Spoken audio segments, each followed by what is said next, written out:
सर्वश्रेष्ठी रचनहार कबीर देव कबीर साहेब कबीर परमेश्वर जी की असीम रजा से आप सभी पुण्यात्माएं सत्संग सुनने के लिए उपस्थित हुए।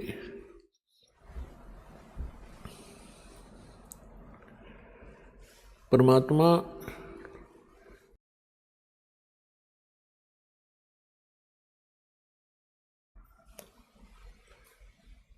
सत्संग का अर्थ होता है जिसके अंदर यथार्थ आध्यात्मिक ज्ञान बताया जावे और उसके अतिरिक्त कहीं पर भी सत्संग के नाम से कोई चर्चाएं होती हैं जो यथार्थ ज्ञान नहीं होता, तत्व ज्ञान नहीं होता, तो वो सत्संग नहीं होता।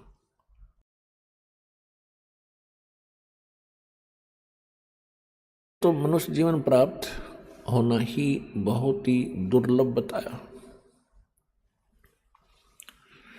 मनुष्य जीवन प्राप्त करके फिर सत्संग का मिलना उससे भी दुर्लभ है और आज आपको वो दोनों ही सुलभ हैं। तो पुण्यात्मा, आपकी पूर्व जन्म की जो किस्मत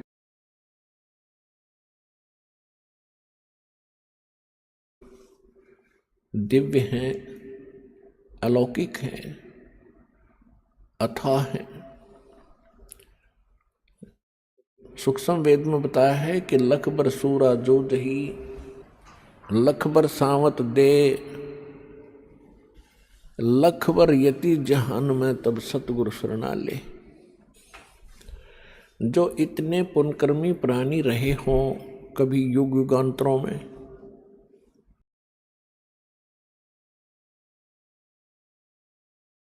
हों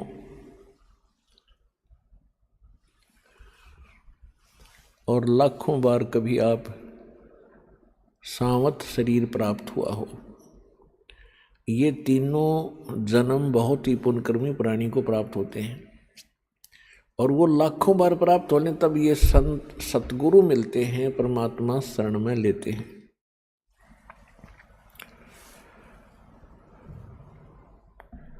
तो सत्संग का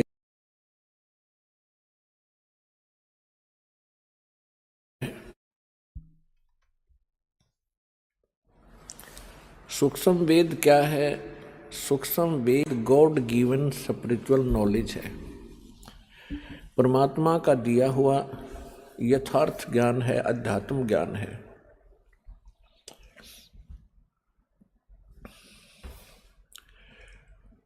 और वो ज्ञान प्राप्त ही करके हम परमात्मा प्राप्ति कर सकते हैं।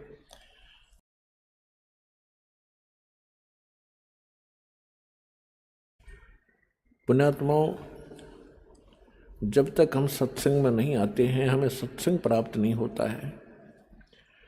तब तक हम चाहे कितने ही धनी हों, कितने ही हम उच्च पोस्ट प्राप्त हो,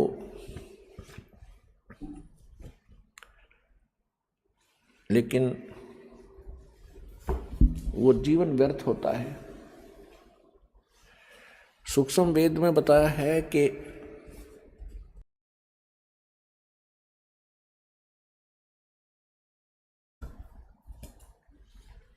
क्यों जीवित हैं प्राण,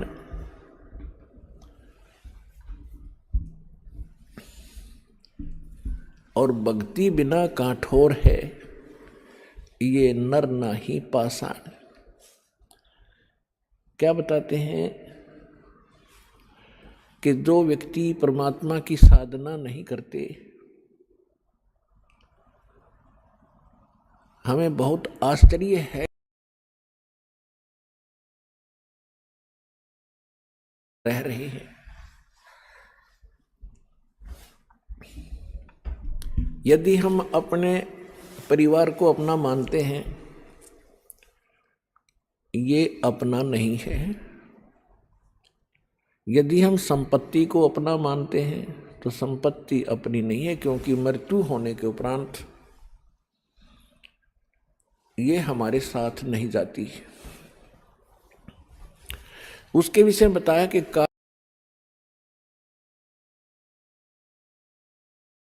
बोले प्राणी, जब तेरा बॉडी तेरा नहीं, ये शरीर तेरा नहीं, तो इस माया को तू अपना मानकर कैसे निश्चिंत हो गया? यही अज्ञानता का मूल कारण है। परमेश्वर कहते हैं, क्या मांगू कुछ थिर ना रहाई, और देखत नैन चला जग जाई। 1 लाख पूत 1.25 लाख,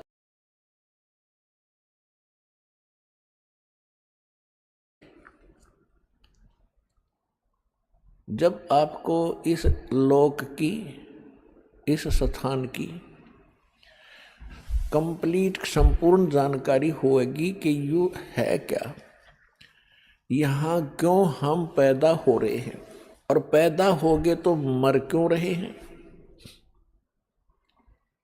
तो हमने एक सिंपल सा फार्मूला बना रखा है कि भाई जन्म है तो मृत्यु भी है।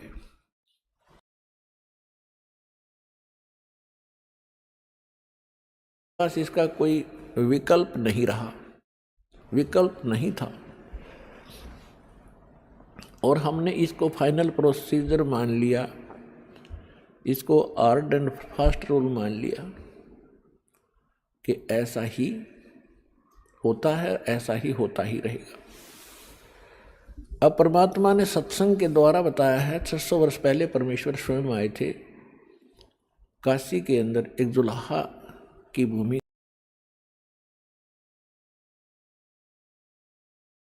ज्ञान सुनाकर, बताकर, लिखवाकर अपने निज स्थान सतलोक में को चले गए। वहीं से आए थे, सहशरीर आए थे, सहशरीर चले गए, और सतलोक के अंदर भी परमात्मा सहशरीर है, मानव सदृश है।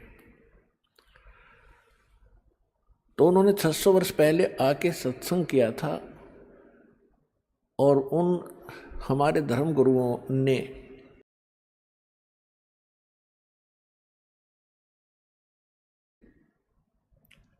वो संस्कृत भाषा अवश्य जानते थे। उन्होंने कहा था कि कबीर साहब जो हैं, कबीर जी, ये अशिक्षित हैं, ये सदग्रंथों को समझ नहीं पा रहे हैं, इसलिए ये सदग्रंथों के विपरीत बता रहे हैं, जबकि वो स्वयं विपरीत बता रहे थे, परमात्मा सत्य कह रहे थे। उस समय हमने उस मान लिया और हम परमात्मा से दूर हो गए। अब परमेश्वर ने उस समय कहा था कि जब कलयुग 5500 वर्ष बीत जाएगा, चौथा युग जब कलयुग आई, तब हम अपना अंश पठाएं। और कलयुग बीतते 5505, जब ये वचन मेरा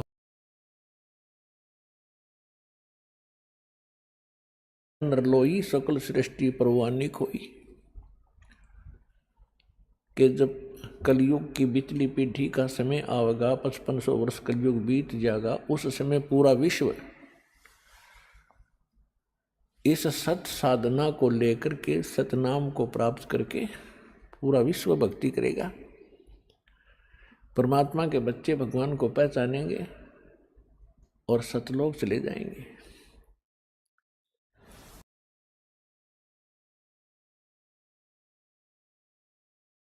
आपको विश्वास होगा कि सचमुच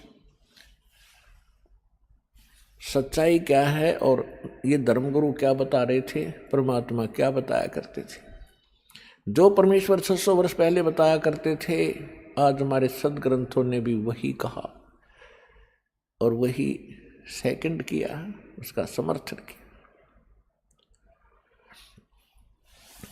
तो पुण्यात्माओं, परमात्मा कहते हैं कि इस सत्संग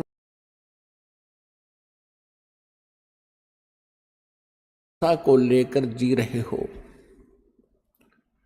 अपने परिवार को, संपत्ति को,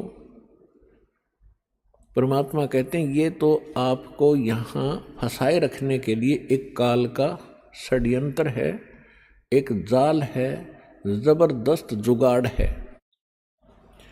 और जब तक आप इसे नहीं समझ पाओगे तो ना भक्ति कर सकते और ना मोक्ष प्राप्त कर सकते।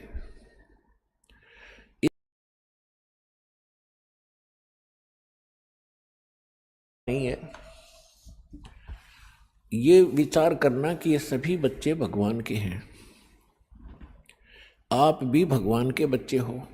आपके संयोग संस्कार से कोई किसी भी भूमिका में है, कोई भी अभिनय कर रहा है, कोई बेटे का, कोई बेटी का, कोई पति और पत्नी का, सास और ससुर का, माता और पिता, चाचा ताऊ, भतीजों का। तो ये तो आपका यहाँ का बनाया हुआ नाते रिश्ते सोच करके ये सभी परमात्मा के बच्चे हैं। तो इस प्रकार भगवान के बच्चों के साथ आपने कैसे व्यवहार करना चाहिए। एक मालिक का कोई बच्चा है तो नौकर उसके साथ कैसा व्यवहार करता है।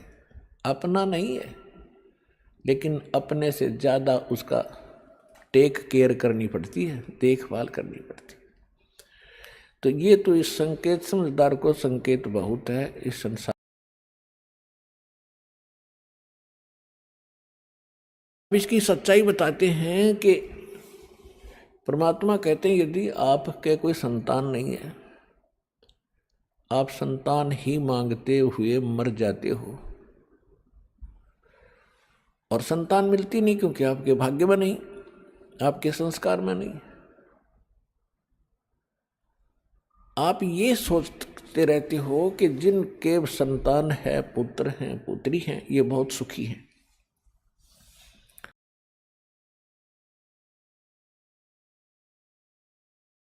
कुल उदय हो जाता। पुण्यात्माओं, ये हैं हमारे उन धर्म गुरुओं की हुई प्रेरणा, उनके दिए विचार जो सूक्ष्म वेद के यानी अध्यात्म ज्ञान के विपरीत हैं। अध्यात्म ज्ञान ये कहता है, तत्व ज्ञान में परमेश्वर बताते हैं कि जो राखो तो ही रहूं और मेरा के चारा,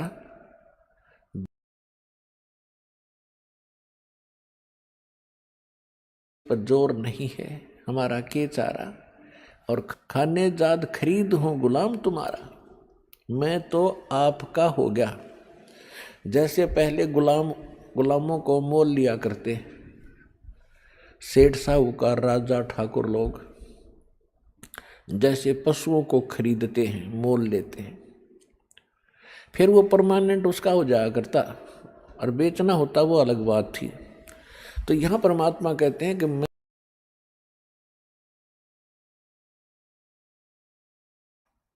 हे दाता आपका दास हूँ, गुलाम हूँ, और जैसे रखोगे नो ही रहूँगा। मैं तो ईब आपका हो गया। जब तक आप सतगुरु शरण में नहीं आते हैं, आपका संतान नहीं है तो नहीं है तो नहीं है, नहीं होती। फिर हम क्या करते हैं, किसी का बच्चा लेते हैं, अडॉप्ट करते हैं, गोद लेते हैं, फिर आगे चल के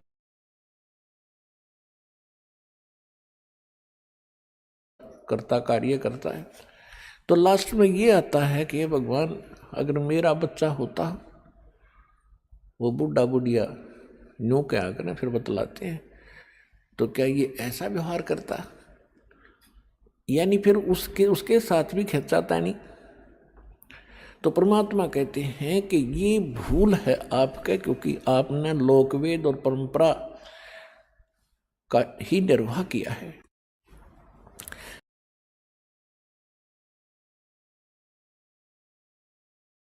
फिर वो जो चाहेगा वो करेगा। यदि आपको संतान देना अनिवार्य समझेगा, कोई अपनी अच्छी आत्मा भेजेगा। और दूसरी बात ये होती है कि समाज ये कहता है कि जिसके संतान नहीं वो मनहूस व्यक्ति है, और यहाँ तक कहा करते थे कि उसकी शकल नहीं देखनी चाहिए सुबह सुबह जिसका संतान ना हो।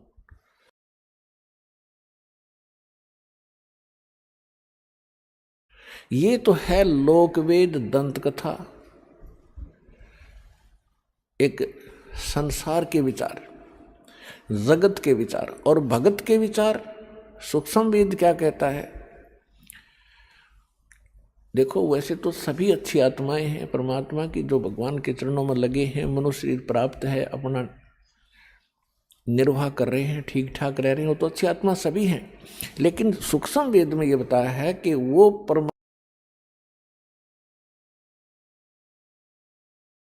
किस्मत के व्यक्ति है जिनका संतान नहीं है। अपने आत्माओं हमेशा जगत और भगत का इन बातों पर आपस में विरोध और झगड़ा रहा है। ये झगड़ा रहो या ना रहो, या सच्चाई है। उसका कारण क्या है कि जैसे सुखदेव ऋषि जी मां के गर्भ से निकलते ही 12 वर्ष की तक मां के गर्भ में रहे थे, और मां के पेट से बाहर आते ही वो 12 वर्ष की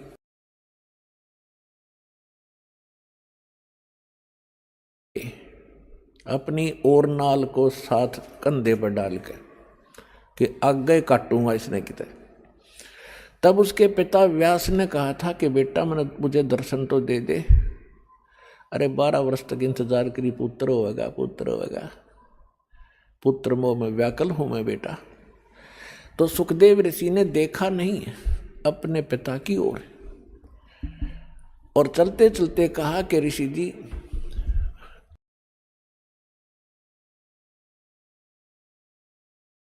चक्कर है इसका मुझे पूर्ण ज्ञान हो गया, और अब मैं इसमें फंसू नहीं। और ऋषि जी, ना जाने कितनी बार आप मेरे बाप हो लिए, ना जाने कितनी बार मैं तेरा बाप हो लिया। ये तो बुरी बीमारी है, इब का मेरी कट्ट न दे। मैं नहीं देखूं आपकी शकल भी, कहीं मुझे आप में मोह ना हो जा।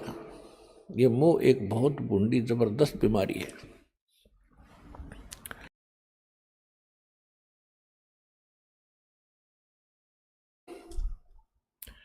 एक लेवा एक देवा दूतम, और कोई किसी का पिता नहीं पूतम। ऋण संबंध जुड़ा एक ठाठा, अंत में सब 12 बाटा। आज आप कितने प्यार से रह रहे हो, आपके बेटा बेटी कितने अच्छे लगते हैं भी अच्छे, सबको प्यार लगता है क्योंकि यहाँ रह रहे हैं ठाठ से उनके साथ। 1 मिनट में मृत्यु हो जा, बेटा मर जाए, बेटी मर जाए, आप मर जाओ, पूरा परिवार नाश हो जाता है।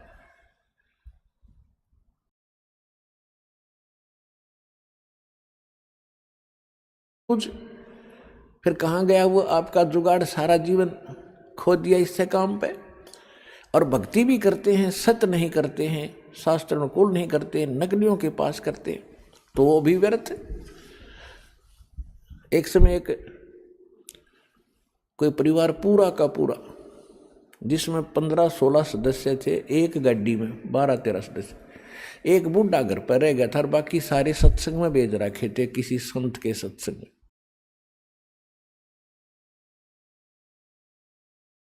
सत्संग सुनकर वापस आ रहे थे या सुनने जा रहे थे, इतना ध्यान नहीं। दुर्घटना में 12 के 12 मर गए। चुच्ची बच्चा का आग्रह ना, वो नाश हो गया। एक वो बूढ़ा रह गया 70 साल का।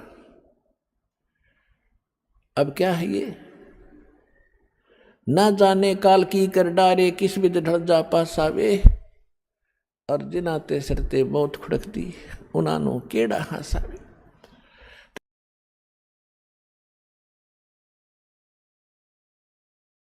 या आपकी भारी भूल है, और यह भूल मिटेगी भगवान से, इस सत्संग सच्चे ज्ञान तक। फिर बात रही कि ये भी मालिक को मालूम है कि ये 3 गुण, इन तीनों गुणों का जो त्रिगुण में माया का जो दबाव है, ये ब्रह्मा विष्णु महेश स्वयं नहीं बचे इससे, तो जीव नहीं बच सकता। अब परमात्मा का सहारा चाहिए इस जीव को। तो किस परमात्मा का? ये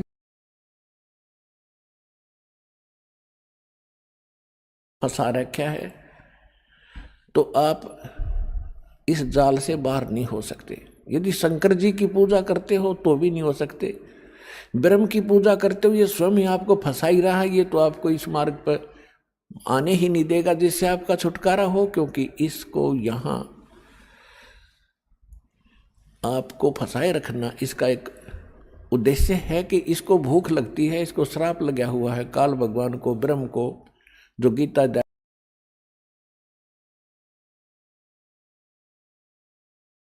और सबको खाने के लिए अब आया हूं, श्री कृष्ण में प्रवेश कर गया हो, ये ऐसे करता है।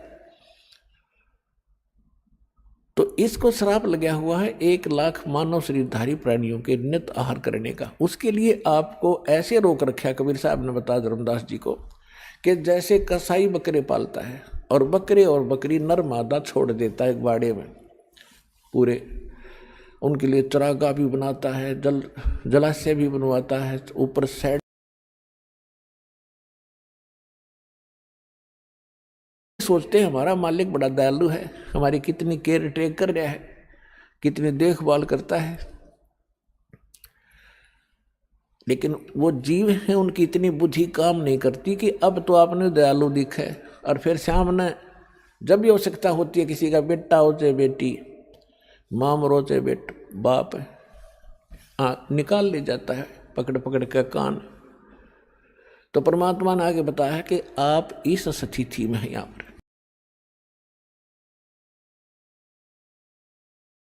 आप जी ने, कबीर परमेश्वर जी कहते हैं, मेरी शरण ग्रहण करनी पड़ेगी, फिर मैं आपको काल से अपनी फर्द में अपने नाम करा लूँगा, फिर ये तुम्हारे से कुछ नहीं मांगेगा। तो उसके लिए आप जी ने परमात्मा की शरण ग्रहण करनी पड़ेगी, और शरण ग्रहण करने के बाद फिर मर्यादा से रहोगे, तब आपकी ये बच्चे भी ठीक रहेंगे। मालिक को मालूम है कि ये भाव इतना है आपके ऊपर, फिर भी परमात्मा ने एक विकल्प निकाला है, इसका एक अल्टरनेट बताया है कि मेरी शरण में रहे। जब लग हंसा हमरी आना, काल लगे ना तेरा बाणा। अब वहाँ जहाँ वो सत्संग सुनने जा रहे थे या आ रहे थे, तो वहाँ तो काल का ही व्यवस्था थी सारी, वहाँ तो वो भक्ति है ही नहीं। वैसे भी कई और स्थानों पर जाते हैं, कोई वैष्णो जी पर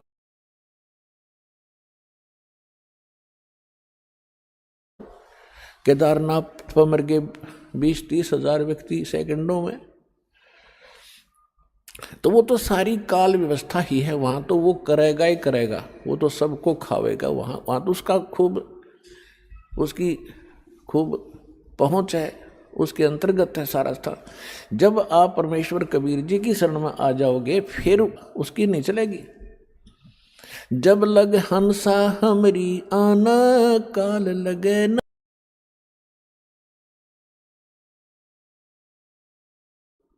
तो हमारी मर्यादा में रहेगा, फिर काल अटैक नहीं करेगा। काल का अटैक भी हम पर उस समय होगा जब हम मर्यादा भंग कर देंगे, परमात्मा के दायरे से हम बाहर चले जाएंगे। तो परमात्मा कबीर जी की मर्यादा भंग होते ही आप इनसे बाहर चले गए, और इससे बाहर सारा काल ही काल है। जैसे समुद्र में समुद्री में कूद जा, तो उस जहाज ही बचाव का स्थान था, वो दिया छोड़, तो वहां तो डूबोगे, मरोगे।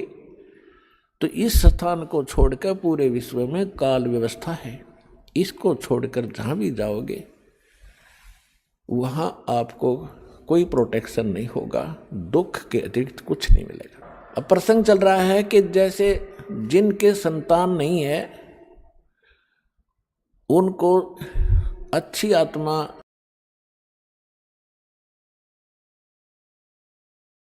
बताए जाते हैं, तो जगत और भगत की सोच में इतना अंतर सदा से रहा है, जिस कारण से आपस में ये झगड़े बने रहे। अब बुद्धिमान समाज है, खूब समझेगा, एजुकेटेड किया जाता ना आपको, बूढ़े से लेकर बालक तक, बहन बेटी माताएं सभी शिक्षित कर दी। और हमने ऐसे ऐसे इंस्ट्रूमेंट बना लिए, इंटरनेट लगा लिया और कंप्यूटर बना लिए, तो राम नाम का भी हम बनाएंगे भी इंटरनेट।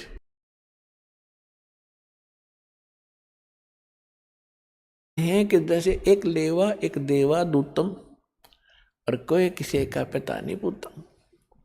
ये तो ऋण संबंध जुड़ा एक ठाठा। जैसे दास कई बार कथा सुनाता है, एक व्यक्ति को एक पुत्र प्राप्त होकर उसकी पत्नी मर गई, दूसरा विवाह कराया तो दूसरी विवाह से उसे पुत्र प्राप्त हुआ। उसमें आपस में 10-12 वर्ष का अंतर था, 8-9 वर्ष का अंतर था। तो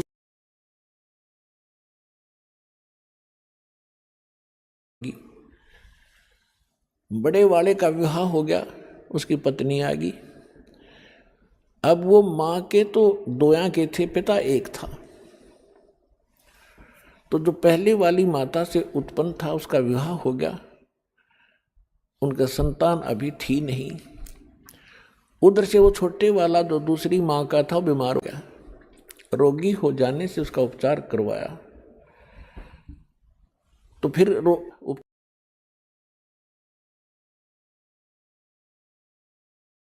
विचार विमर्श किया कि इसका इलाज कराएंगे और ये बहुत पैसा खर्च हो जाएगा, और क्यों ना इसको विष देकर ख़त्म कर दें। उन्होंने एक डॉक्टर से बात की, वैद्य से, कि हम ऐसे ऐसे कर दो, बीमार ये है ही, रोगी है ही, लोग सोचेंगे रोगी था मर गया। तो वैद्य ने कहा कि मैं 500 रुपये लूँगा। अच्छी संपत्ति थी, संपत्ति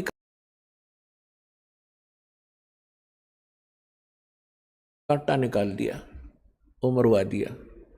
रिलेटिव्स ने सोचा, रिश्तेदारों ने सोचा भी बीमार था मर गया, कोई बात नहीं, बात आई गई हुई। उधर से क्या हुआ कि उधर से उसकी पत्नी को गर्भ रहा, एक पुत्र की प्राप्ति हुई और खुशी का ठिकाना नहीं। उस बच्चे को बड़े लाड प्यार से खवाया प्याया, गिने दिनों में वो युवा हो गया, सेहत अच्छी थी। पहले 12-13 वर्ष की आयु में विवाह कर देते थे।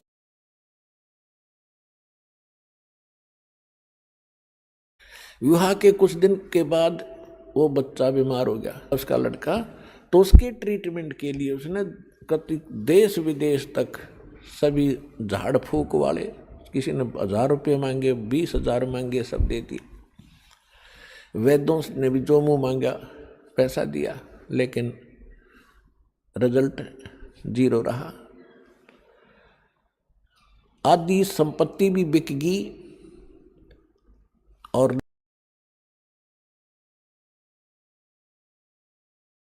एक दिन उसका पिता बैठा था साथ में, चारपाई के साथ में। लड़के ने कहा कि भाई साहब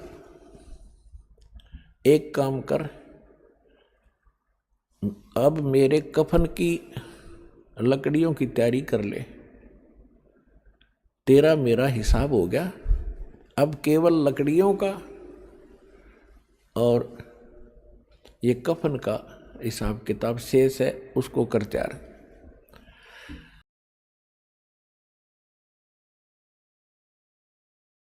हो गया, यो मुझे भाई कहता है। उसने कहा बेटा मैं तेरा पिता हूं, तेरा बाप हूं मैं। बोला नहीं, तू मेरा भाई है, और विचार कर मैं तेरा वो भाई हूं विष देकर मरवाया था। मैं ही तेरे घर पे आया हूं तेरा अपना बदला लेने के लिए, अपना ऋण वापस चुकाने के लिए, और जितनी मेरे हक की, मेरे राइट की संपत्ति थी, मेरे भाग की, वह पूरी खत्म हो चुकी है।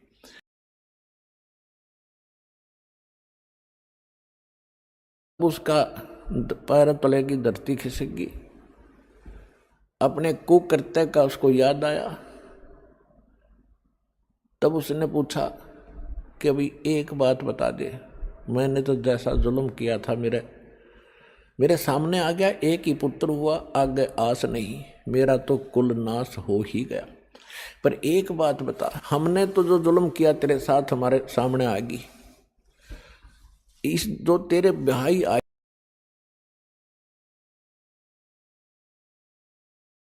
कौन सा पाप कर दिया, यह जिंदगी फूकी जाएगी तेरे साथ। क्योंकि उस समय सती प्रथा थी कि तेरे साथ या जीवित जलाई जाएगी। इसने कौन सा दोष कर दिया बेचारी ने। तब उसने बताया कि वो डॉक्टर कहाँ है, वैद्य कहाँ है जिसने मुझे विष दिया था कि तेरे 4 वर्ष के बाद उसकी मृत्यु होगी थी। तो लड़का कहने लगा ये वही दुष्ट आत्मा है, अब यह जिंदी फूकी जाएगी। और ऐसा ही हुआ, ये कहकर शरीर छोड़ गया। तो यहाँ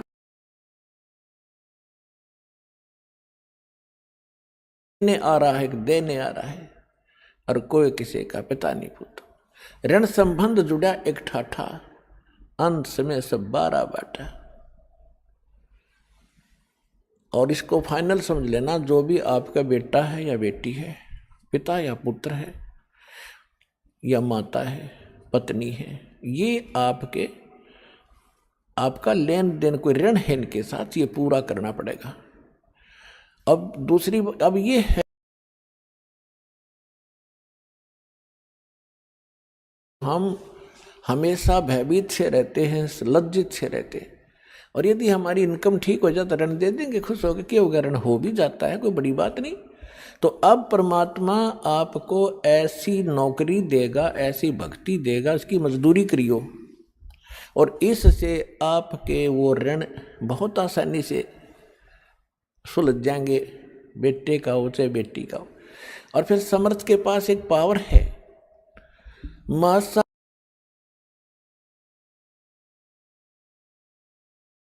सच्चा सतगुरु मेट कर ऊपर मार दे मेघ। आपका आपस का कोई ऋण देन है और आप शरण में आगे परमात्मा के, वो कैंसिल कर देगा। जा भाई, मेरा तो ऋण था यो, और माफ कर दिया। बच्चों को मैं दूंगा तुम्हारे, इनको पालूंगा, पोसूंगा, इनके संस्कार बनाऊंगा, आप हो ऋण मुक्त, आप भी पार, ये बच्चे भी पार हो जाएंगे। तो ऋण खत्म कर दिया दोनों का। जैसे एक बार सरकार ने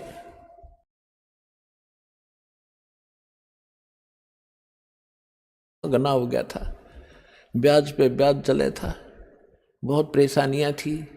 कुछ एक तो किसान आत्महत्या भी कर गए थे ऋण के मारे। फिर सरकार ने वो माफ कर दिया, हो गया बरी, बस खत्म हुई, टेंशन खत्म होगी। तो इसी प्रकार यह सच्ची सरकार है कबीर परमात्मा, आपके सारे ऋण माफ कर देगी, एक दूसरे का जेड़ा जो कति सुलझा देगी, और फिर भक्ति करेंगे। ऐसा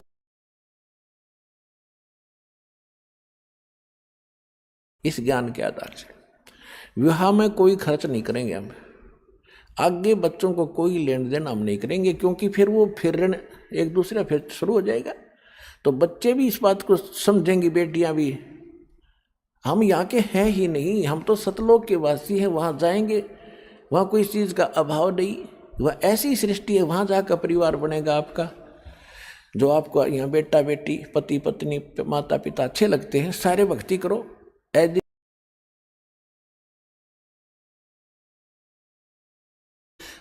आज आप किसी गांव में रह रहे हो और थोड़ी सी ज़मीन है, मुश्किल से हैंड टू माउथ हो रहे हो, और आपको किसी दूसरे राज्य में 100 एकड़ ज़मीन दे दें, लगा ट्यूबवेल हो और सारी सुविधा हो, बड़ा बड़ा मकान, और आपको कहें भाई चलो वहाँ, क्या करोगे आप?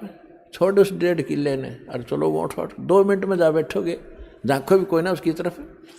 तो ऐसी स्थिति है सतलोक की, वहाँ जाओगे जब ठाठम ठाठ हो जाएंगे।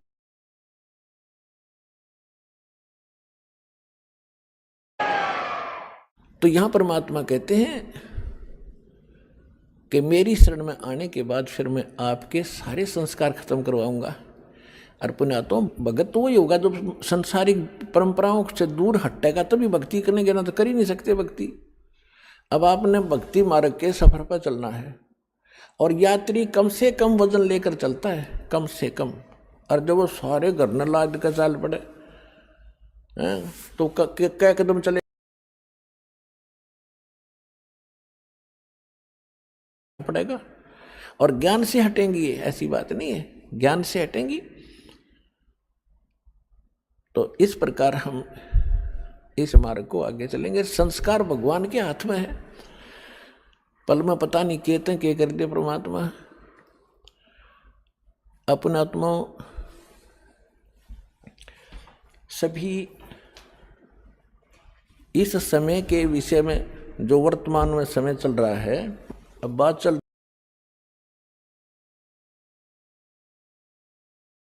समाप्त कर देगा और अपने कोटे से फिर उनकी पूर्ति करेगा।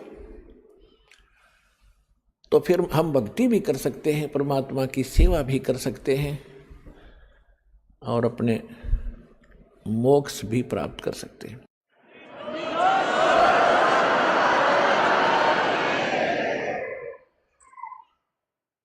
अब जैसे आपको बहुत बार इस समय के विषय वाणियां भी आपको सुनाई गई है कि ये ऐसा अनमोल समय है पुण्यात्माओं, भगवान ने तो ये निर्धारित कर ही रखा है 600 वर्ष पहले। वैसे तो परमात्मा ने प्रथम सतयुग में कह दिया था इस काल से कि चौथा युग जब कलयुग आई तब हम अपना अंश पठाई, हम अपना दास भेजेंगे और फिर काल फंद छूटा नरलोई, काल का झंझट सारा खत्म करेगा। सब नर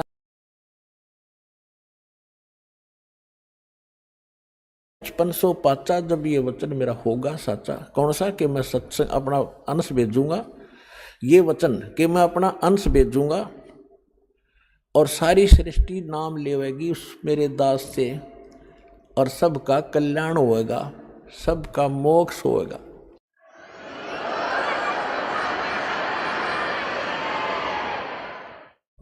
और फिर बताया है कि कलयुग बीत जावे जब एता, यानी 5500 वर्ष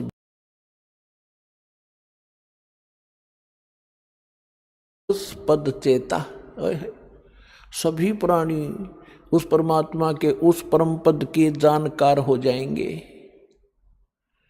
कौन से के? गीता अध्याय नंबर 18 के श्लोक नंबर 62 में, गीता अध्याय नंबर 15 के श्लोक नंबर 4 में कहा कि अर्जुन तू सर्वभाव से उस परमेश्वर की शरण में जा, उसकी कृपा से तो परम शांति को और सनातन परम धाम को प्राप्त होगा। शाश्वत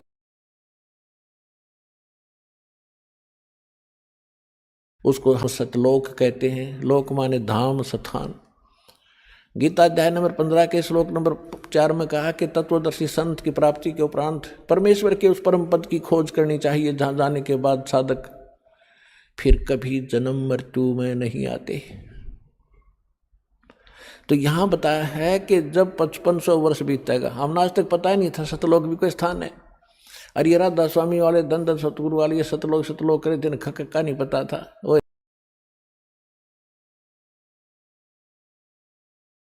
धाम खकता इनका पता। तो हमने परम पद का कभी सुना भी नहीं था सतलोक के बारे में, और आज बच्चे बच्चे के मुंह पर हो गया, बच्चे बच्चे की जुबान पे सतलोक सचखंड जावाएंगे। जैसे दास मिल रहा था बच्चों से संगत से, एक छोटा सा बालक अपनी माँ की गोदी में, अन्यों के गुरु जी सतलोक चालो न, चालो चलांगे मैंने कहा बेटा भाई विमान आवेगा जब चलांगे, अभी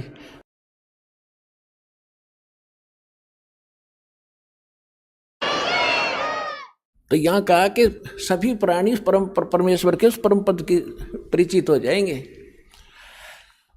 तो उसी के विषय में जैसे आपने कल भी सत्संग में सुना था, एक फ्लोरेंस नाम की भविष्य वक्ता अमेरिका की थी, वो भारत के संत के बारे में गुणगान कर रही है।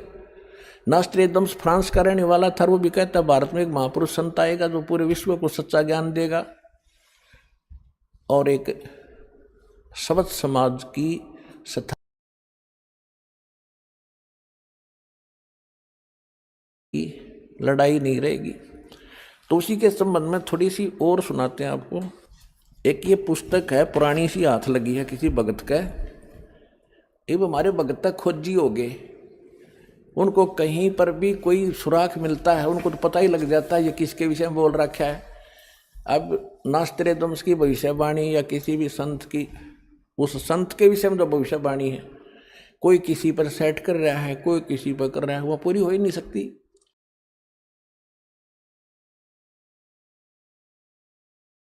और जोटे बदर का देख है कीता होगा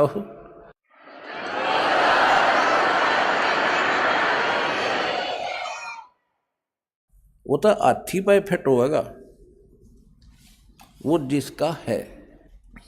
ये देखिएगा यह एक पुस्तक है, एक पुरानी फटी पुरानी सी है किताब। ये देखो, युग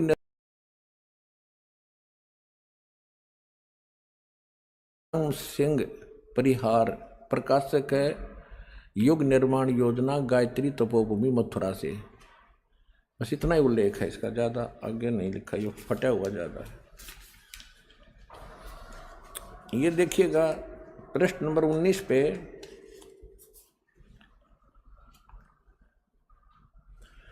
ये पृष्ठ नंबर 19 है।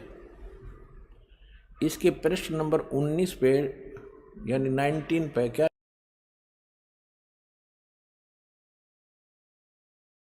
यानी आज़ादी के 4 वर्ष बाद एक शक्तिशाली धार्मिक संस्था प्रकाश में आएगी और सारे संसार का उद्धार करेगी।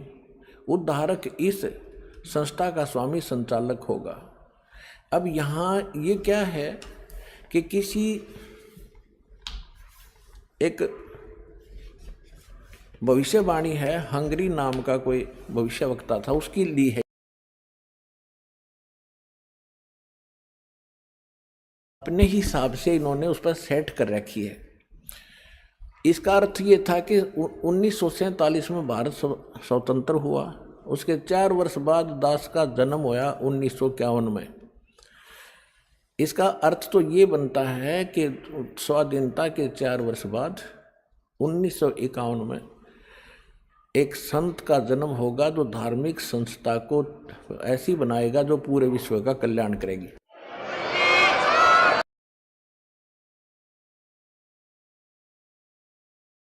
गड़बड़ कर जाते हैं। अब और दिखाते हैं, ये देखिएगा, ये 23 पृष्ठ पे है, ये 23 पृष्ठ है। इस 23 पृष्ठ पे यहाँ लिखा है, इस संगठन का स्वामी संचालक कोई गृहस्थ व्यक्ति होगा। अब तक दुनिया में सबसे बड़े विचारक के रूप में ख्याति प्राप्त करेगा। वह व्यक्ति सामाजिक उत्तरदायित्वों से लेकर संसार के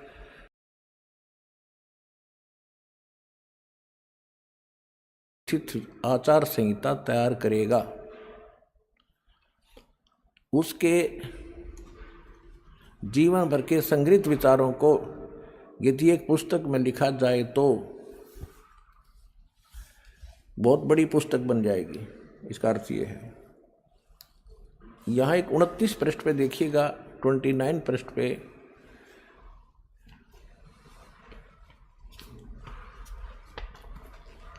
एसी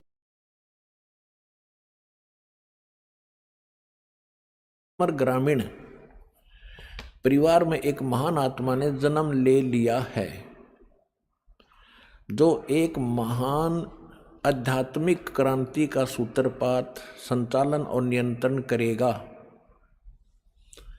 इसके पीछे क्रियाशील आत्माओं की शक्ति होगी जो संसार की वर्तमान विकृत परिस्थितियों को बदल डालेंगी।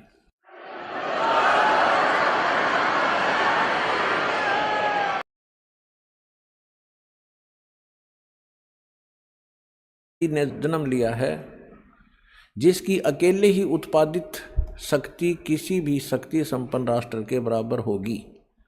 वह एक भाषा, एक संस्कृति, एक धर्म की आचार संहिता सर्जन करेगा।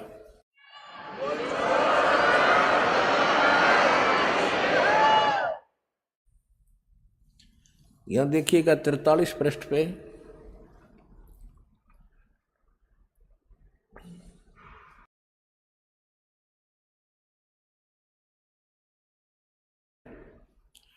वे सबके मन में प्रसन्नता भरेंगे, दुनिया भर के कष्ट दूर करेंगे। अन्यायी और अत्याचारियों को भी वह ठीक करेंगे।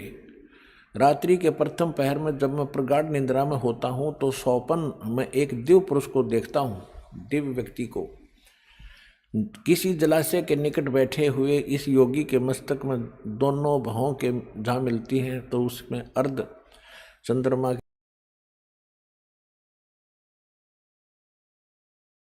भूषा है या निसाधारण सुंदर वर्ण गौर है। गोरा कलर है, तथा पैरों में चर्म विहीन पाहन यानी पादुकाएं हैं, बिना चमड़े की जूतियां पहनता है। आज तो हमने पूरे अनुयायियों से कोई बैन लगा रखा है कि चमड़े की जूती तुमने पहननी है नहीं। मैं तो पैरूं था कितने।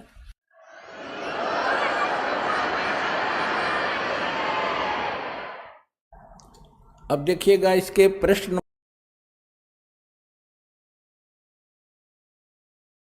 सत्संग भी सुनाना है आपको, जो कि संस्कार के ऊपर बात चल रही थी, उसका कुछ विषय इसमें आपको समझाएंगे।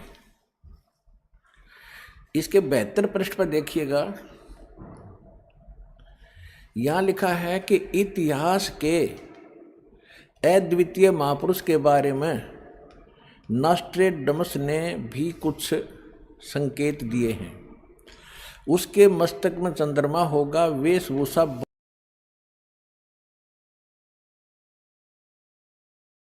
लंगोट लंगाट बांध कर नहीं घूमेगा, 2 विवाह होंगे, 2 पुत्र होंगे, 2 पुत्रियां होंगी। अब यहाँ इसके ऊपर थोड़ा सा आपको संस्कार का भी बताऊंगा कि जैसे इसने लिखा है नॉस्ट्रेडमस जी ने कि उसके 2 पुत्र होंगे, 2 पुत्री होंगी, 10 के 4 संतान है, एज इट इज।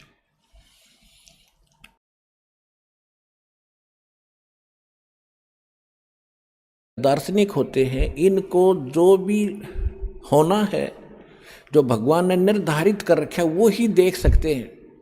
और निर्धारित करनिया भगवान है, वो उसने घटा बढ़ा भी सकता है जब समय आने पर, वो उसकी अपनी मौज होती है। इसमें लिखा है कि उसके 2 विवाह होंगे। तो पुण्यात्मा परमात्मा ने संस्कार काट दिया दास का, 2 विवाहों का संस्कार था।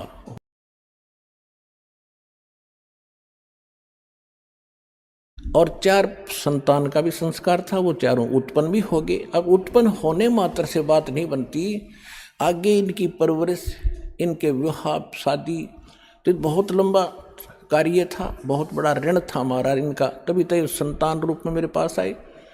तो 1988 में दास को उपदेश प्राप्त हुआ, 1994 में दास को यह मजदूरी मिल गई। यदि परमात्मा की शरण ना होती, समर्थ की शरण ना होती, तो इनके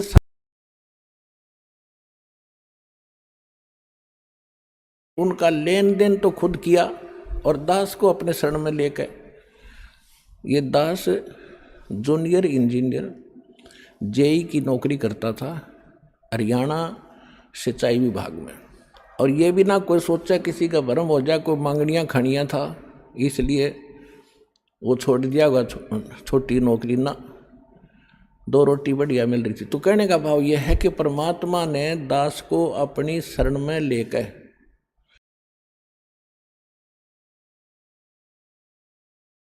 2 बच्चे पढ़ ही रहे थे, उस समय दास परमात्मा के चरणों में लग गया था नौकरी त्याग कर।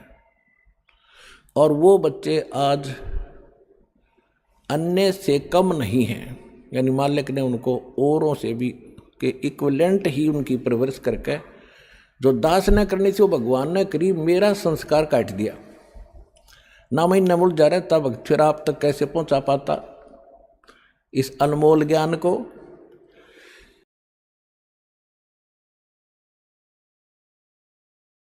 यदि दूसरा विवाह हो जाता तो मैं वहीं लटपट रहता, परमात्मा ने भी कैंसिल कर दिया। अब जैसे क्या बनती है, एक चुटकुला है छोटा सा। एक व्यक्ति के 2 विवाह हो गए किसी कारण से, कोई संतान ना थी बड़े वाली का। तो कुछ दिन के बाद वो आपस में झगड़ा बहुत करने लगी। तो दोनों के मायके वाले आकर के उन्होंने क्या फैसला किया, भाई ऐसे नहीं, इनको अलग अलग कर।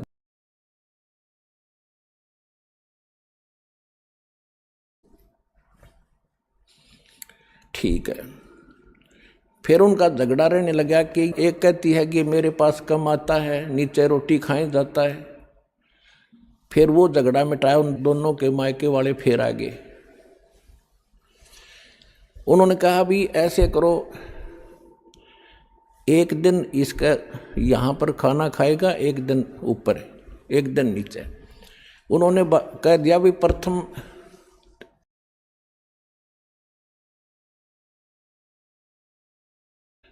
तृतीया न नीचे, चतुर्थी न ऊपर, ऐसे खाएगा, ठीक है। एक दिन क्या हुआ, वो छठ और सातम इकट्ठी होगी। अब जो ही वो दरवाजे में आया, नीचे वाली ने उड़े पकड़ लिया हाथ, ऊपर वाली ने दूसरा पकड़ लिया, उसने खींच के लेगी ऊपर ने, जिन्ने में गए।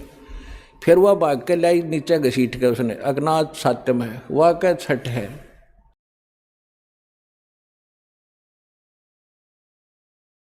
दो विवाह हो जाते थे, मेरे उड़े गोडे फूटे जाते। परमात्मा ने दया कर दी, एक कम साथ दी। फिर क्या हुआ, क्योंकि ये दो विवाह इतने बुरे बताए हैं कि एक बार उसी व्यक्ति का चोरी होगी, चोर पकड़ लिया, पंचायत हुई, पंचायत में फैसला हुआ भाई जिसका धन जा रहा है वो बता दे इसको क्या सजा दें।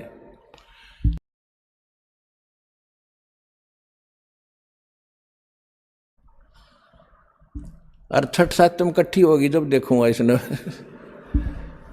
तो यार छठ सातम के चक्कर में ये मालिक ने ये संस्कार दास का चेंज कर दिया।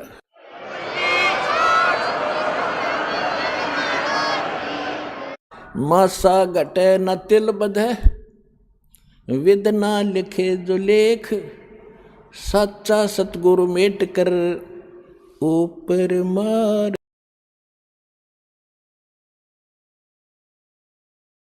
समर्थ का शरणाग हो रंग होरी हो, कदे न हो एकाज राम रंग होरी हो। समर्थ की शरण में आ जाने से फिर कभी अकाज नहीं होता। हम गलती करते हैं अपनी ही कमजोर अकल के कारण, या संसार की तरफ हम ज्यादा देखने लग जाते हैं। पुण्यात्माओं, यदि आपने मोक्ष पाना है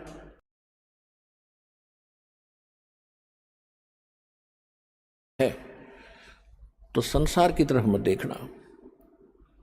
संसार कितने आपने खुशी मनाता दिखा है ये समझ लेना, ये तो बालक खेल रहे हैं, बच्चे जिन्हें कोई काम नहीं। कोई डीजे बजा रहा है, कोई ब्याह शादी में नाच रहा है, कोई खुशी मना रहा है, त्योहार मना रहा है। इसे गंदे लोक में के त्योहार मनावे। एक भक्त ने, एक परिवार ने दीक्षा लिया दास से, इतना बुरा हाल था उनका, उन्होंने कहा कि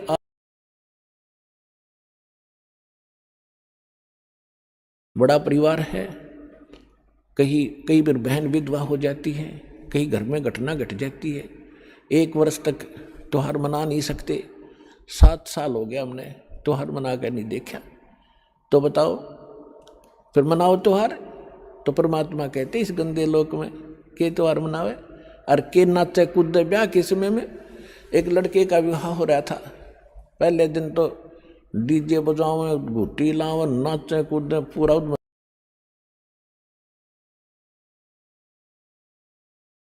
था राय में, रास्ते में। अब वो ये परिवार टक्कर मार रहा है, बुरा हाल हो रहा है, इकलौता पुत्र था।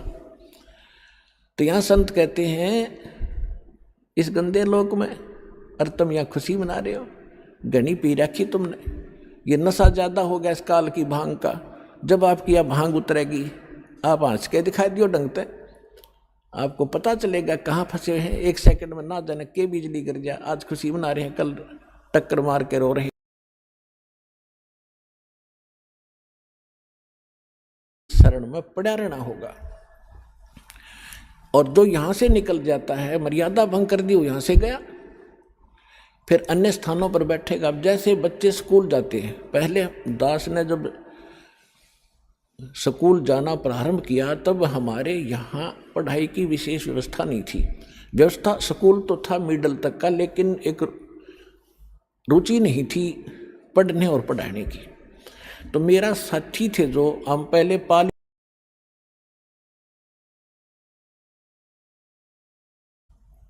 तो वहाँ अपने मस्ती तक कूदने खेलने खूब ठाठ से कोई काम नहीं था। फिर हम स्कूल जाने लगे तो जो स्कूल नहीं जाते थे वो क्या करते थे, कोई तो गधे पर बैठ के घूम रहा है शरारत करनी बच्चा अंदर, कोई तालाब में नहा रहा है, हाँ कोई कुछ कर रहा है। तो अब विद्यार्थी ने उसकी तरफ नहीं देखना चाहिए जो विद्यालय में नहीं जाता, जो विद्यार्थी नहीं है, वो तो अपने कर्म बिगाड़ रहा है। तो हम न दुख नहीं, हमने मास्टर भी पिटाई कर देते हैं और पढ़ना भी पड़ रहा है। तो हम इतने बंदिश में मान रहे थे अपने आप को। अब पता चला हम तो जूनियर इंजीनियर लगा दास तो, और वो वहीं पर मजदूरी कर रहे हैं, तो कितना अंतर हो गया। तो इसी प्रकार आप जी ने इस मार्ग में आप समझ लो विद्यार्थी हो, और जो भक्ति नहीं करते वो विद्यार्थी नहीं है। तो उनके सुख देखकर आप इस मूल उद्देश्य को भूल जाओगे, संसार की तरफ ना देखना इस मार्ग पर चलने के लिए। और जो इस सत्संग को छोड़ जाते हैं उन्हीं के ऊपर अटैक होते हैं, काल उन्हीं को फिर हानि पहुंचा देता है मर्यादा भंग होने के बाद। उसके विषय में सूक्ष्म वेद में कहा है कि जो पुण्य आत्मा होती है, हंस होते हैं। हंस का क्या अर्थ है? हंस का अर्थ है जिसने दूध और पानी को अलग अलग कर लिया।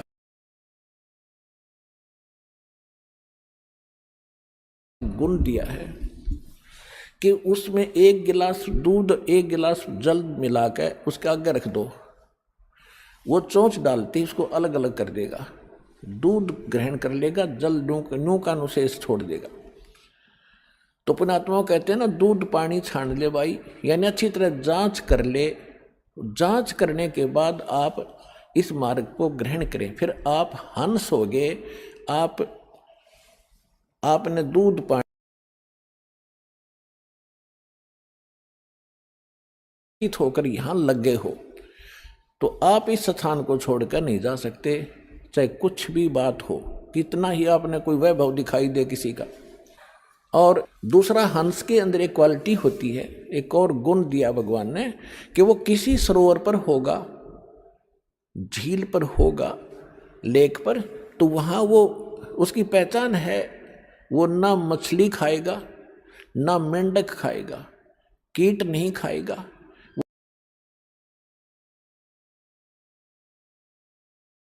एक होता है बुगला, बुगला मोती नहीं खाएगा, वो ही खाएगा, मच्छी खाएगा, मेंढक खाएगा, कीड़े मकोड़े खाएगा।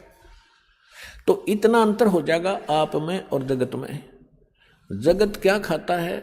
मांस खाएगा, शराब पीता है, बीड़ी पीता है, और फिर बकवाद करता है, डांस करता है, कि तो सिनेमा देखता है, फिल्म देखता है, बड़ी बड़ी कोठी बना के अपनी टौर दिखाना चाहता है।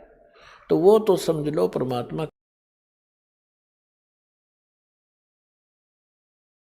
है। फिर क्या बताया है कि जैसे, और मान लीजिए कोई व्यक्ति भक्ति नहीं करता और वैसे नेक आत्मा है, शराब भी नहीं पीता, मांस भी नहीं खाता, हुक्का तम्बाकू का प्रयोग भी नहीं करता, नेक नीति से रह रहा है, तो भी अपना जीवन नाश कर रहा है। कैसे? जैसे 2 एकड़ जमीन है, 1 एकड़ जमीन को खूब संवार दिया, खूब बुरी अच्छी तरह घास फूस काट दिया, उसका निर्भ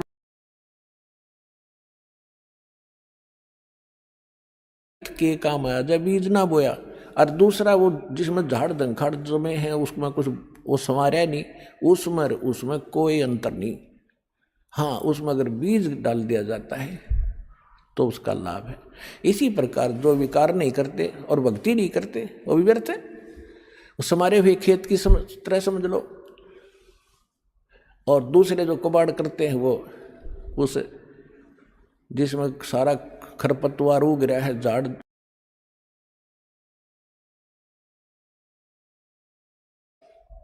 उन दोनों का कल्याण होगा।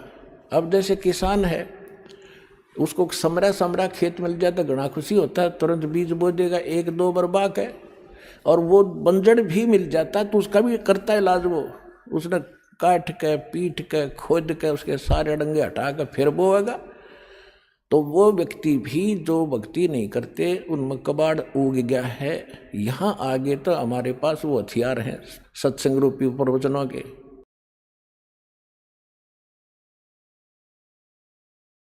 फल करेंगे।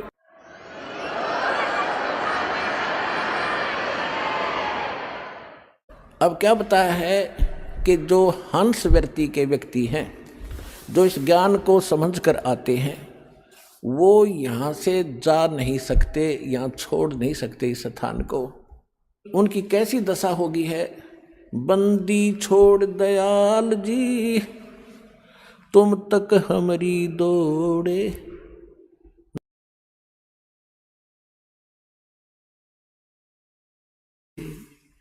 जैसे समुद्री जहाज के अंदर कौवे बैठकर चला जाता है, कौवा रात्रि के समय बहुत दूर निकल जाता है जहाज। तो पुराने समय में और जो कौवा जाता क्यों है, क्योंकि वहाँ वो यात्री खाना खाकर उसके को टुकड़े डाल देते हैं। वो खूब परिचित होता है कि खूब छकूंगा वहाँ पर मैं। तो रात्रि के समय वो निकल जाता है काफ़ी दूर, जहाज 100-200 किलोमीटर, तो वहाँ जहाज ही जहाज दिख।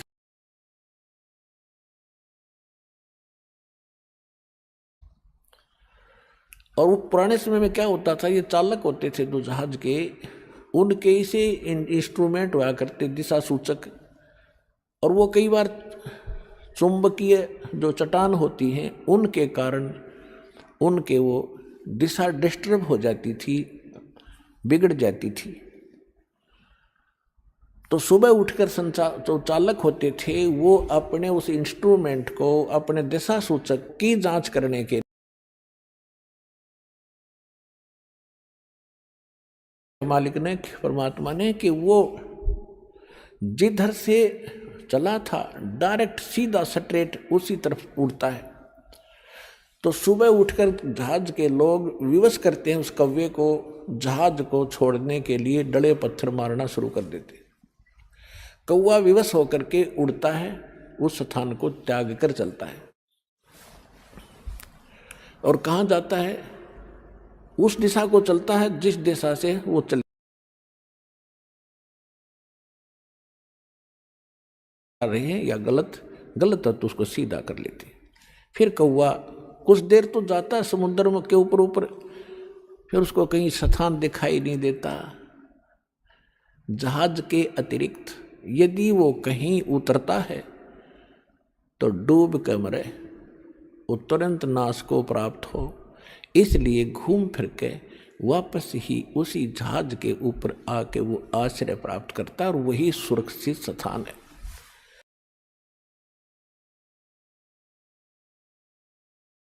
तिथि आ जाएगी कि इस विश्व में कबीर पर जैसा भगवान नहीं, और इस रामपाल दास जैसा ज्ञान नहीं, और बरवाला आश्रम जैसा स्थान नहीं, और ऐसा भक्ति और विधि नहीं इस पृथ्वी पर। तो पुण्यात्माओं, आपकी वो दशा होगी लास्ट में कि हे बंदी छोड़ दयाल जी तुम तक हमारी दौड़े, जैसे काग जहाज।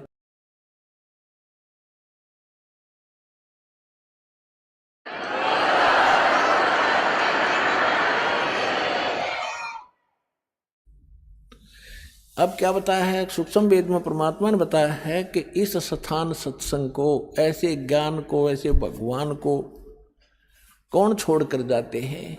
कहते न्योड़ नाद सुभान गति ये लड़े भवंग हमेशे, जड़ी जान जगदीश है विष नहीं व्यापे से।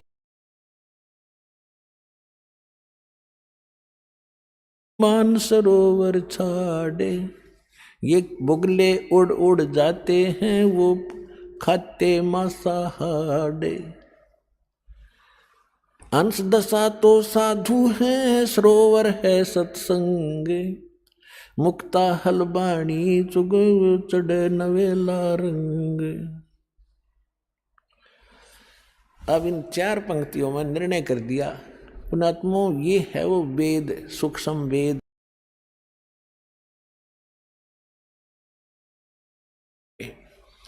यानी अमृत से भरी पड़ी है ये। इसमें क्या बताया है कि न्योल नाद सुभान गति और लड़े भुजंग हमेश और जड़ी जान जगदीश है विष नहीं व्यापै शेष। क्या बताया इसमें कि जैसे एक नेवला होता है, जानवर नेवला इस गिलहरी जैसा होता है। एक नेवल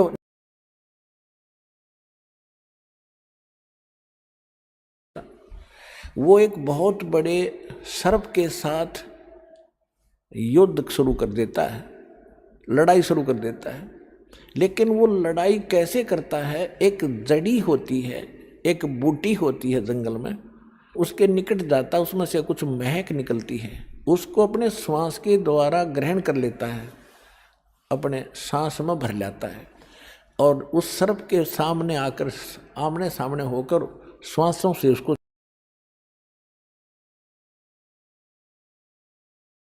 के ऊपर उसको चक्कर आने शुरू हो जाते हैं। तो ऐसे वो एक बार छोड़ के गया, फिर भर लिया, इतना वो सर्प फिर होशमाओ इतना फिर आ ले, यानी उसको कति करके अचेत और फिर मुंडी पकड़ के उसकी रगड़ रगड़ के मार डालता है। अब यहाँ परमात्मा कहते हैं कि आप तो एक छोटे से, देखो नेवला तो सारा 9 इंच का और सर्प ओजा मनमान 10-10 12 इंच फुट के, और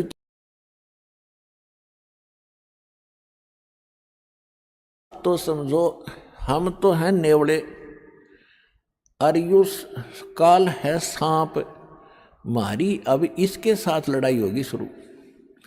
और ये जो सतनाम और सारनाम या वह जड़ी है, इसने सूंघे जाइए और छोड़े जाइए, सूंघे जाइए और छोड़े जाइए। तो ये काल आपके निकट नहीं आ सकता। यो आप भागण की सोचेगा, आप तय न सोचा मर गया मैं तो भाग पीछा छूट जाता।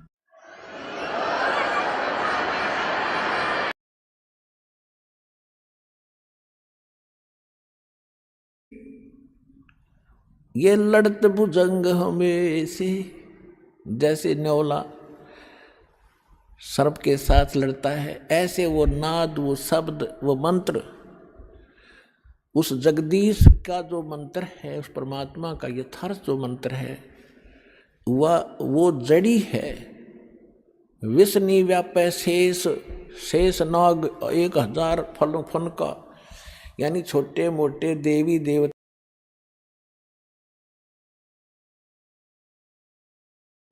फणों वाला, कहते वो भी निकट नहीं आ सकता आपके इस परमात्मा के सच्चे नाम के सामने।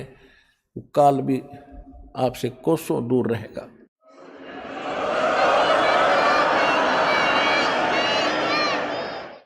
और देखो क्या बताया, कितना गजब। नेक्स्ट पंक्ति में और कमाल कर दिया। अंश गवन करते नहीं ये मान सरोवर छाड़े, हंस हंस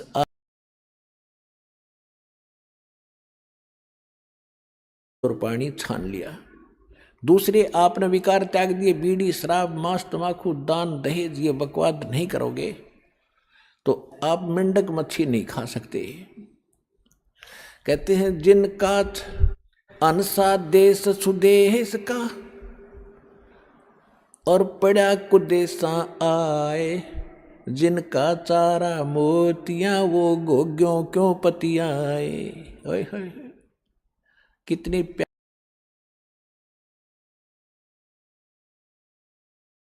उस सुदेश के थे, अच्छे लोक में रहा करते थे, और ये गिर गए इस कुदेश में, बुरे देश में आ गए। और जिनका चारा मोतियां, जो अंश मोती खाते हैं वो घोग्यों क्यों पतियाए। घोगे यानी कीड़े मकोड़े, आपने देखे होंगे ये संकले से है ना, छोटे छोटे जीव होता है ना, मांस का टुकड़ा सा। और ये जो कौवे हैं, बुगले,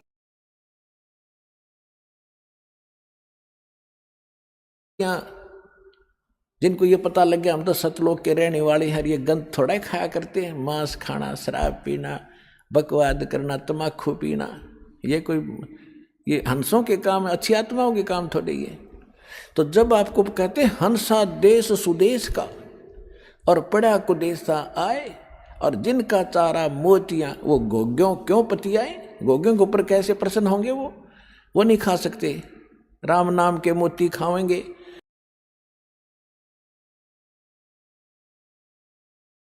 इनका तो ये थी वो मोती, ये खाने चाहिए थे। परमात्मा कहते हैं चारों युग में मेरे संत पुकारे और कूक कहा हम हेल रे, ये हीरे माणिक मोती बरसे, ये जग चुगता ढेल रे। परमात्मा कहते हैं चारों युग में मैं आया और जिन प्यारी आत्माओं से मैं मिला उनको ज्ञान दिया। उन्होंने और हम सब ने मिलकर ऊंचे ऊंचे स्वर में ढोल पीट पीट की आवाज लगा ली रही, ये ज्ञान गलत है।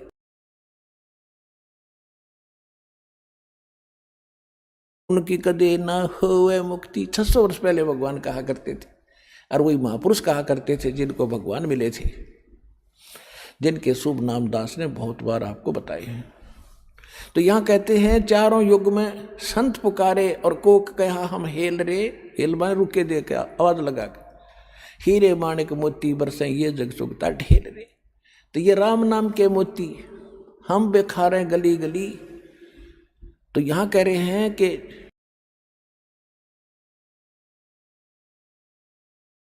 आए जिनका चारा मोतियां वो गोगियों क्यों पतियां में।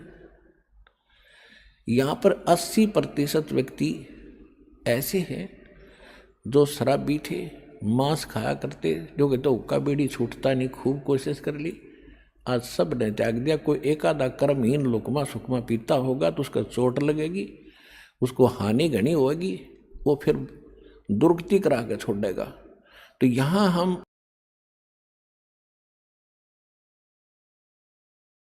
तो हानि होगी, फिर वही लोग ये से समझेंगे जनता जन कि इन्हें नाम भी ले रखा, इसको हानि क्यों हो रही है?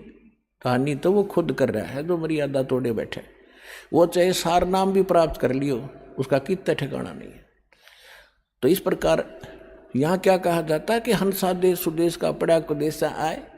अरे पता लगे उस दिन छोड़ दिया आपने, त्याग दी, बाढ़ में जाओ भाई, हम नहीं टच भी नहीं करेंगे तो कुछ भी हो। अफीम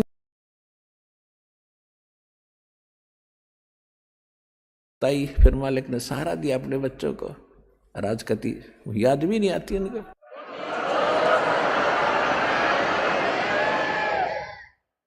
अब क्या बताते हैं, हंस गवन करते नहीं वो मान सरोवर छाड़े। हंस जिन्होंने दूध पानी छान लिया वो प्यारी आत्मा, यानी दूध पानी छानने का मतलब है कि ज्ञान सुन लिया, प्रमाण देख लिए, सदग्रंथों से तो के अनुभव सुनते हो। प्रत्येक की जुबान पर यह है कि पृथ्वी पर ऐसा ज्ञान नहीं, ऐसा भगवान नहीं, ऐसे सुख हम आज तक सोचे न देखे जो हमको मिल रहे। तो भगवान को इसलिए खोजा करते थे कि वो इसे सुख देता ही देता है, भगवान ने ना मिला था हमने। परमात्मा मिलने के बाद फिर दुख के मांगा आपके, वाह भाई वाह।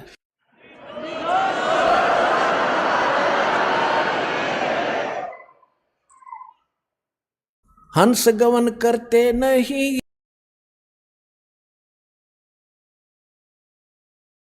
को कभी छोड़कर नहीं जागा जहां पर मोती होंगे, और बुगले उड़ उड़ जाते हैं वो खाते मांसाहारे। वो बुगले ही नहीं क्या करते वहां पर, क्योंकि वो तो मोती है, वहां पर गोगे हैं नहीं, वो कीड़े मकोड़े हैं कोई नहीं। वो तो वहां जाएंगे जहां कीड़े मकोड़े मच्छी मंडक मिल रहे उन्हें खाने को।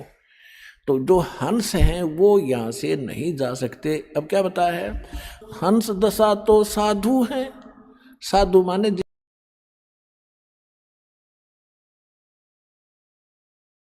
सीधा में विकार रहित, बकवाद छोड़ के वो साध है। और साध का कोई लाल पीले कपड़े साध बना है क्या? आप सारे साध हो, आप सारे भक्त हो, आप हंस हैं जिन्हें बुराई त्याग कर भगवान की भक्ति प्रारंभ कर दी। हंस दशा तो साधु है, सरोवर है सत्संग। अब निर्णय भी कर दिया कि ये सत्संग है, ये तो है सरोवर जिसमें मोती के अतिरिक्त कुछ नहीं या बकवाद नहीं है। और जिन जो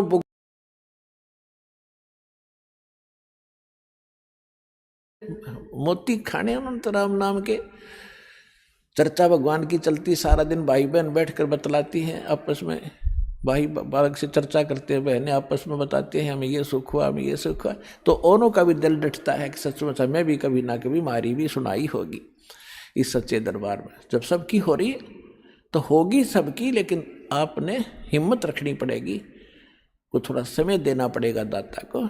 धीरे धीरे रे मना, धीरे सब कुछ हो।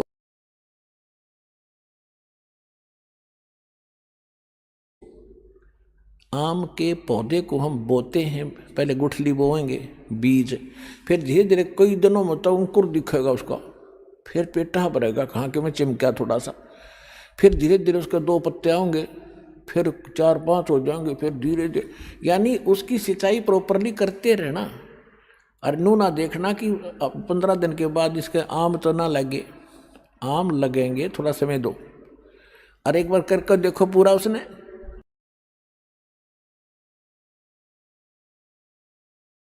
जगत तो भी खत्म ना होगी। तो ये राम नाम का बीज वास्तविक पूर्ण परमात्मा आपको अब मिले हैं।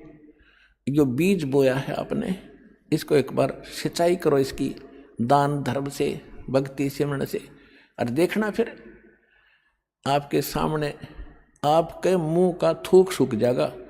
ये बताते बताते दूसरों को कि मुझे के लाभ दिया, आधे तो भूल भी जाओगे, याद भी ना रहेंगे, 5-6 याद आया कर बताएं बच्चे को, ये और रह गई, ये और सुख दिया भगवान ने।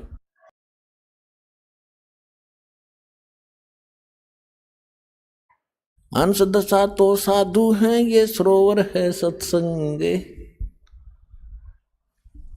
मुक्ता हलबाणी चुगेंगे चढ़ नवेला रंगे। यहाँ जितने ज्यादा आओगे उतना ही दृढ़ विश्वास बनेगा, आपके पुण्य ज्यादा होंगे। यहाँ पुण्य कैसे बढ़ते हैं, देखो हम अन्य स्थानों पर जाते हैं, कहीं पर भी आप जाओ, रिश्तेदारी में जाओगे या कहीं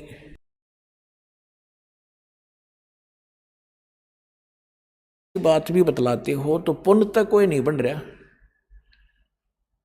कहीं पर भी आप बैठ के, तो यहां आप चर्चा भी करोगे ना भगवान की, सुनोगे या आपस में बतलाओगे, तो वो ज्ञान यज्ञ का फल आपको साथ मिल रहा है। और पहले हम केवल एक पाठ्य करके ना सोचा करते, गीता का एक पाठ कर लिया हमने, बहुत बड़ी कमाई कर ली, उसका भी हाथ मिला करती थी, लेकिन मोक्ष नहीं था।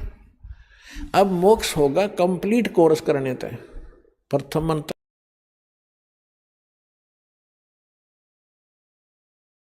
और इसके साथ साथ ये 5 यज्ञ भी पैरेलल करनी पड़ेंगे आपने। एक यज्ञ है धर्म की, दूसरी यज्ञ है ध्यान, और तीसरी यज्ञ हवन की, चौथी यज्ञ प्रणाम, और 5वीं यज्ञ ज्ञान है।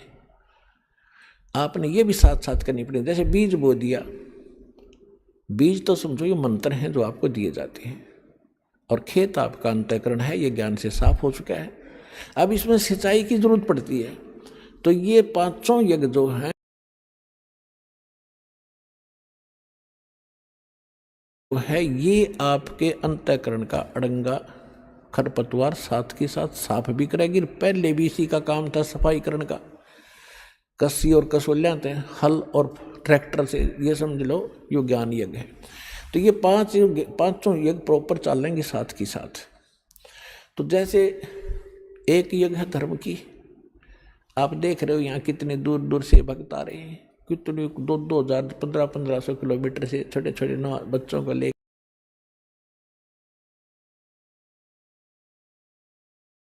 अंतिम सांस में भी पुण्यात्मा ये सत्कर मान लेना, दास कोई डूम बाट के गीत नहीं सुना रहा, दास वो कथा सुना रहा जो भगवान ने बता रखे, अपना विधान उसने आप बता रखे, और दास तो केवल आप तक पहुंचा रहा है उसके दिए हुए संविधान को। एज ए एडवोकेट समझ लो मुझे, उस भगवान के और आपके बीच का वकील समझो। दास तो सिर्फ पढ़कर सुना रहा है कि उस मालिक का ये विधान है, ऐसे करोगे ऐसे हानि, ऐसे करोगे ऐसे लाभ। तो उस परमात्मा पर भी आते हैं, सब जगह जवाब मिल जाता है, यहाँ आते हैं और परमात्मा उनको स्वस्थ कर देता है। अब यहाँ बहुत से केस ऐसे देखे हैं, दीक्षा ले गए, आराम हो गया, वहाँ आ गया पड़ोसी या कोई बीमार का पता करने रिलेटिव आ जाते हैं, कोई बुआ आ गई, कोई बहन आ गई, उसने जैसा ज्ञान है वो जरूर आकर कहेगी, क्योंकि वह न सोचा है मेरा भाई बहन भाभी मर ना जा। और मुझ वो जो और लवा ले। अब वो बेचारा ने सोचा तेरी बहन है, बुआ है, तेरे हित में ही कह रही है, उसको उठ के उससे साथ चलेगा। उन्हें झाड़ा लवा लिया। उस झाड़ा लाने से हमारा परमात्मा का कनेक्शन कट गया। वहां कुछ था ही नहीं उस नकली के पास। तो अब वो रोग फिर शुरू हो गया और मृत्यु को प्राप्त हो गया। बता, चाट ले उसने। तो परमात्मा कहते हैं जब तक हंसा हमरी आना और काल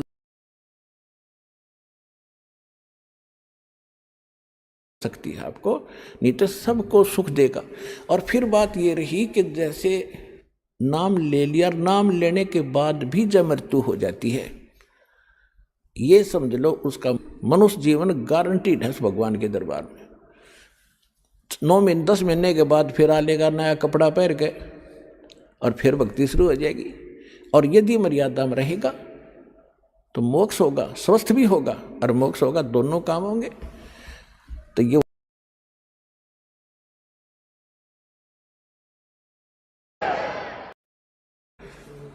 सतगुरुदेव की जय।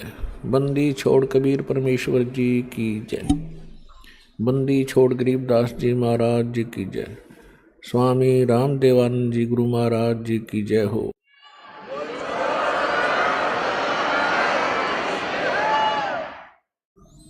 गरीब नमो नमो सतपुरुष को नमस्कार गुरु के नहीं। सुर नर मुनि जन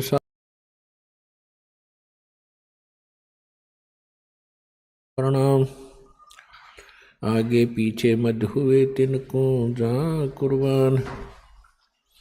नराकार निर्विषम काल जाल वैबंधनम निर्लेपम निज निर्गुणम अकल अनुवेशंदनम।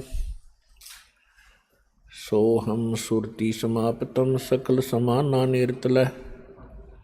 उज्ज्वल हिरंबर हरदमम बेपरवा अथो है वार पार निमज्जतम। ग्रीव जो सुमर सिद्ध हो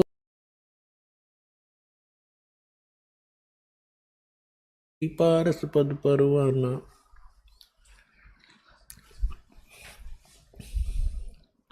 आदि गणेश बनाऊं गणनायक देवन देवा।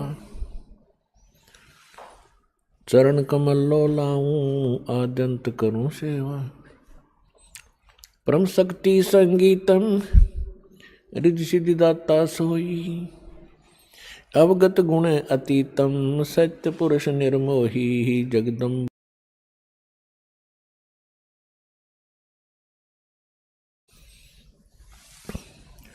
तन मन अर्पों शीशम भक्ति मुक्ति भंडारी। सुर नर मुनि जन ध्यावे ब्रह्मा विष्णु महेशा। शेष सहस मुख गावे पूज्य आदि गणेशा। इंद्र कुबेर सरीखा वरुण धर्म राय धावे। समर्थ जीवन जी का मन इच्छा फल पावे। 33 कोटि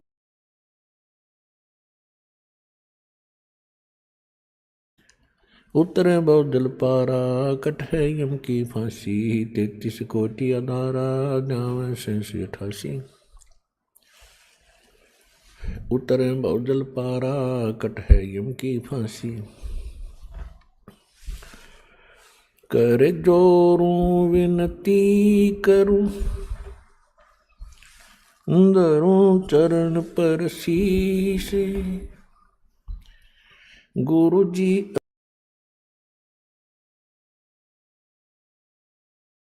यो नाम बख्शीश। कोटि कोटि से जुदा करूं कोटि कोटि प्रणाम। चरण कमल में राखियो मैं बंदी जाम गुलाम। कुत्ता हूँ गुरुदेव का रामपाल दास का नाम है।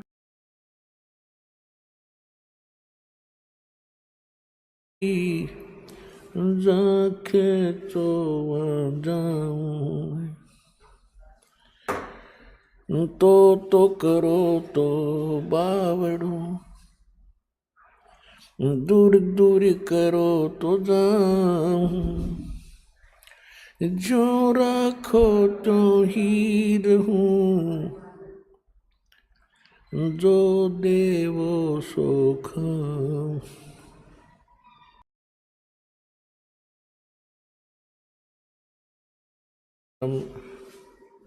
सर्वश्रेष्ठी रचनहार